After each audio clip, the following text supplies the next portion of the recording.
got eyes on the independent mercenary. Prioritize fire on Raven. Yikes, Storms. Looks like they want you to first. One down. 20 million dead. Looks like all your fans are dying to see you, tourist.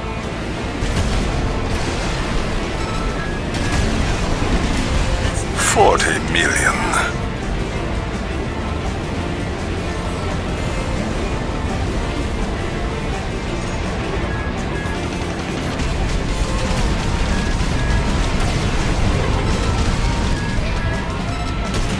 $60 million. Main Fleet 2, you must hold the line. They're spread out wide. I'll start taking them out for it.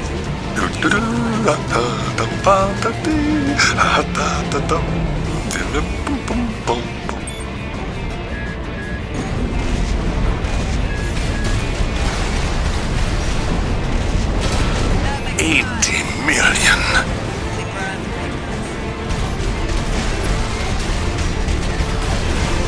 100 million.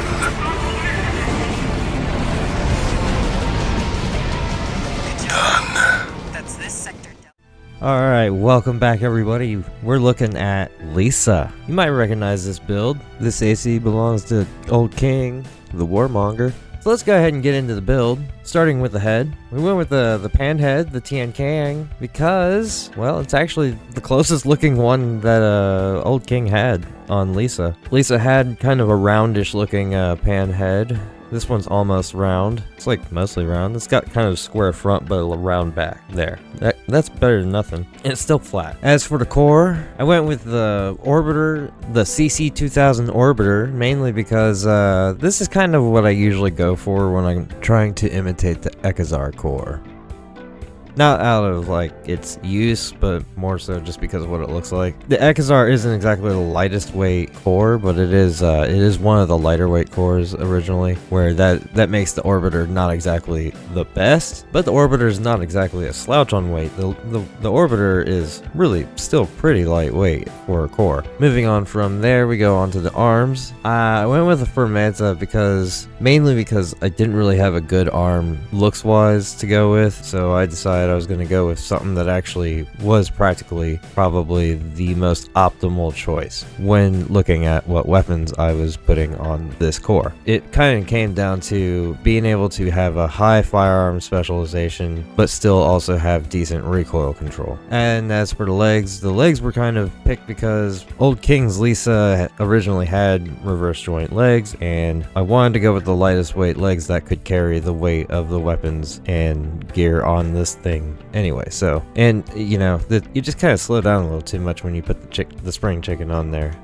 For the booster, I went with the NGI 001. I know, it's amazing. I didn't use the speed.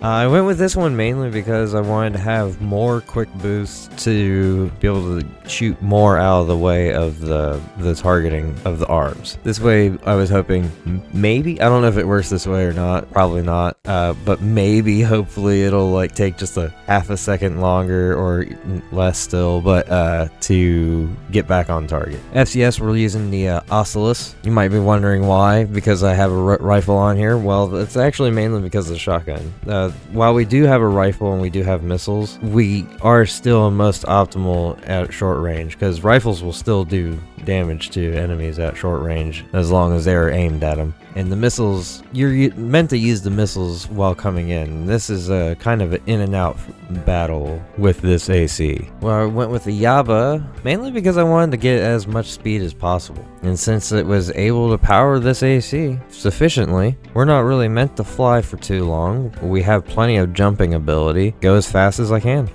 And I went with the assault armor as usual, although this is, of course, this is dealer's choice. You can use whatever you want, but I went with the assault armor simply because it is an armored core 4-answer build. And finally, getting on to the weapons, on the right hand we have the Zimmerman, and I triple checked this time. Give me shit for using this thing. This is definitely the shotgun that this AC should be using, canonically. Last time when I had the red rum and I put the red rum or the Zimmerman on the red rum AC, I had someone who was like, I don't think that's the right shotgun. Like, yeah, you're kind of right, but I picked it anyway. Moving on to the other hand, on the left hand, we have the assault rifle, the RF-024 Turner. I went with the Turner mainly because his assault rifle that he was using before, I believe even states in the text that it's not really a great assault rifle. Not that I'm saying that the Turner is less than anything else in this game. The Turner is actually a pretty solid assault rifle, and I plan on doing an episode on this thing eventually. But it's not the highest damage output. It is more of a quick fire, and honestly, the reason why I went with the Turner and not what I was originally going to put on it, which was the Ransetsu AR, is because the Ransetsu AR, in comparison to most of the other rifles, this thing does not really perform that great. I like the Ransetsu RF plenty. I like the Turner and the Scudder plenty. Every single build I put the Ransetsu AR on, it just doesn't exactly work out. I wish it would, but it doesn't. This one looks better for the build too, because it actually looks a little bit more like the banana clip that the original Lisa was carrying. Then for the missiles, I went with an active homing missile launcher, the dual set, mainly because he has a slow firing missile that he shoots. And I wanted to imitate the slow firing missile and still have something that was useful rather than what was canonically accurately able to be escaped pretty easily.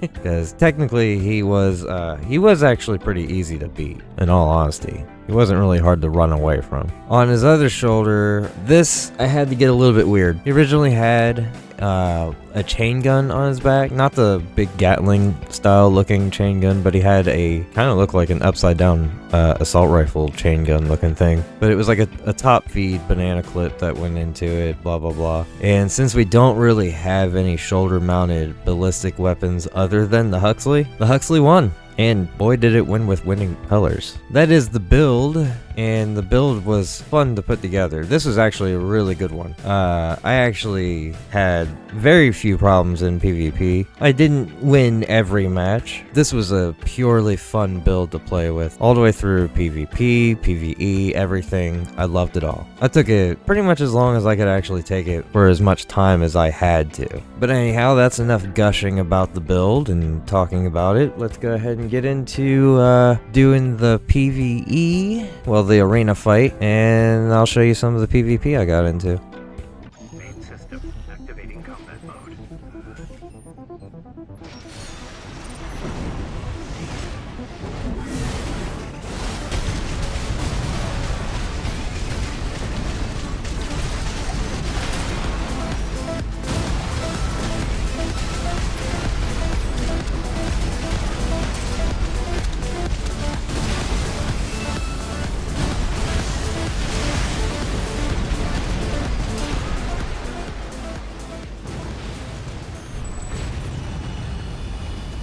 Target destroyed.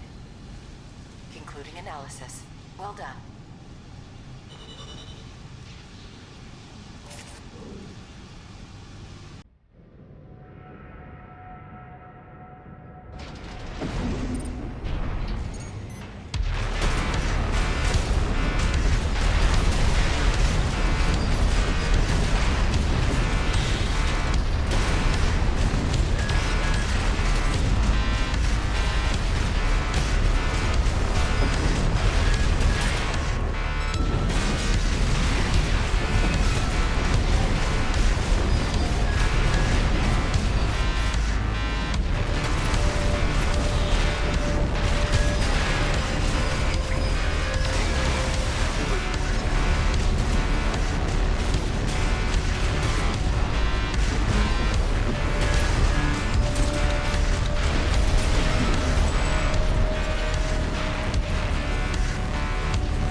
Well, I hope you all enjoyed. If you did, leave a like, subscribe, and come back for more.